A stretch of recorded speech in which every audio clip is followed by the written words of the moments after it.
दोस्तों, मुगल सल्तनत की बात आते ही अक्सर एक शहजादे की तारीफ हिंदू लोग भी करते हैं। वह दारा सिकों था, बादशाह शाहजहां का पुत्र, जो हिंदू धर्म शास्त्रों का अध्ययन कर चुका था। इस धर्म से अनुराग करता था, धर्माचार्यों को बुलाकर तकरीरें करता था। उसने बड़े पैमाने पर हिंदू धर्म ग्रंथों का अनुवाद कराया। उसके धर्म को लेकर इसी रुझान के चलते मुस्लिम धर्मगुरु उससे खासे नाराज रहते थे। जहाँ कुछ लोग उसे पंडित जी कहने लगे थे तो कुछ काफिर। वह जनता के बीच अपनी रहमदिली की वजह से लोकप्रिय था। बादशाह शाहजहां चाहता था कि उसका उत्तराधिकारी वही हो, लेकिन औरंगजेब ने युद्ध में उसे हराकर खून की नदियां बहाते हुए सत्ता हड़प ली।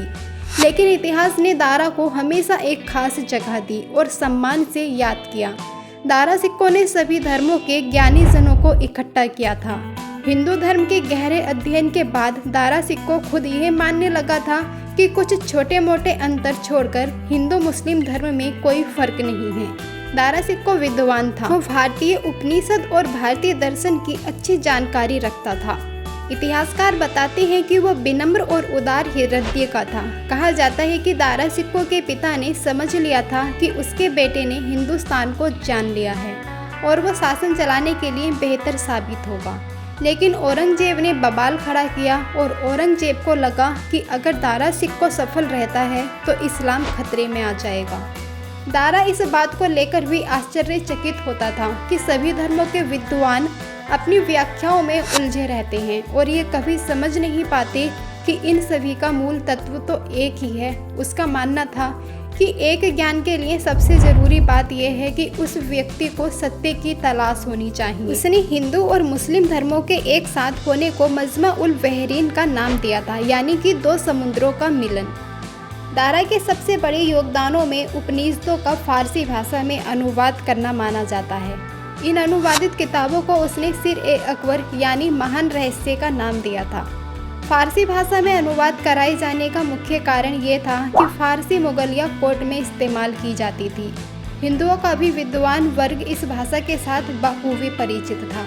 भारत में हिंदू झुकाव वाले इतिहासकारों और बुद्धिजीवियों का मानना है कि अगर औरंगजेब की जगह दारा सिकों मुगलिया सल्तनत के तख्त पर बैठते तो देश की स्थिति बिल्कुल अलग होती।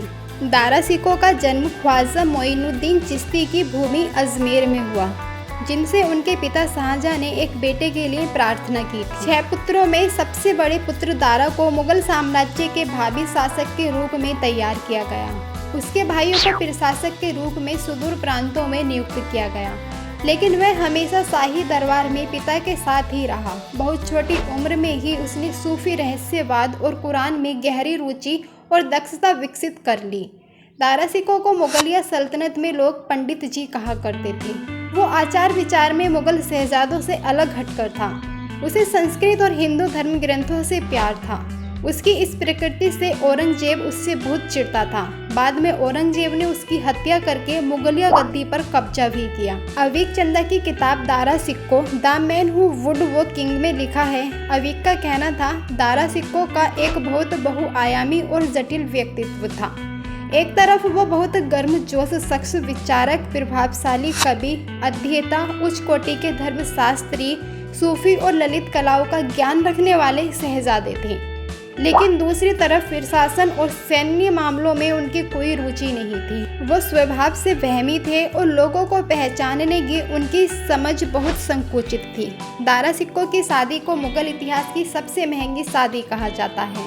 उस समय इंग्लैंड से भारत भ्रमण पर आए पीटर मैंडी ने लिखा कि उस शादी में उस जमाने में 32 लाख रुपए खर्च हुए थे, जिसमें से 16 लाख रुपए दारा की बड़ी बहन जहां आरा बेगम ने दिए थे।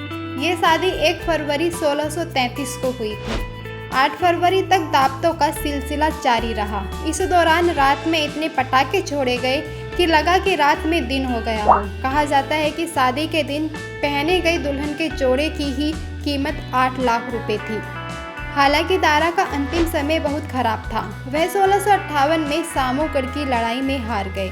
पराजित शहजादे ने अफगानिस्तान के दादर में शरण मांगी। मेजबान ने उनके भाई औरंगजेब को सूचना देकर उन्हें धोखा दे दिया। उन्हें चित्रों में दिल्ली लाया गया, फिर जंजीरों से बांधकर और कलंकित करके शाही राजधानी की गलियों में एक मादा हाथी के ऊपर बिठाकर घुमाया गया। दारा के इस सार्वजनिक अपमान का बहुत ही लोमहर्षक वर्णन फ्रेंच इतिहासकार फ्रांसवा वर्नियर ने अपनी किताब travels in the Mughal India में किया। वर्नियर लिखते हैं, दारा को एक छोटी हथनी की पीठ पर बिना ढके हुए पौधे पर बिठाया गया। उनके पीछे एक दूसरे हाथी पर उनका 14 साल का बेटा सिफिर सिक्को सवार था।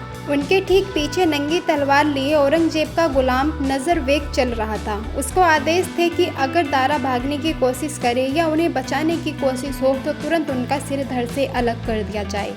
दुनिया के सबसे अमीर राज परिवार का वारिस फटे हाल कपड़ों में अपनी ही जनता के सामने बेइज्जत होता रहा।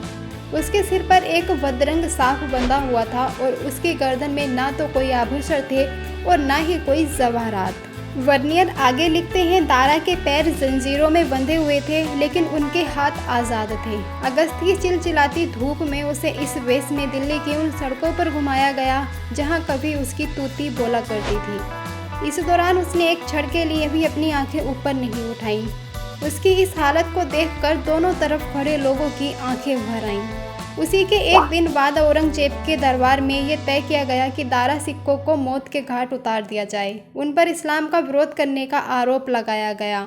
औरंगजेब ने 4000 घुड़सवारों को दिल्ली से बाहर जाने का आदेश दिया और जानबूझकर इस तरह की अफवाहें फैलाई गईं कि दारा को ग्वालियर की जेल में ले जाया जा रहा है।